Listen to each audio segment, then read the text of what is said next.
জল ভরা মেঘ ওই দু চোখে দেখতে আমি পেয়েছি, একলা মনে নির্জনেতে তোমার ছবি এঁকেছি।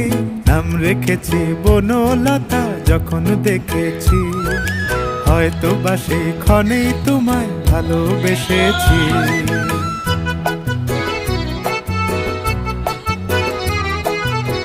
বনলতা কথা হয়ো না গো কুণ্ঠিতা, বনলতা কথা হয়ো না গো কুণ্ঠিতা। একটি কথাই শুনবো বলে তাই তো কাছে এসেছি, বলবে কি গো আমিও তো তোমায় ভালোবেসেছি। একটি কথাই শুনবো বলে তাই তো কাছে এসেছি,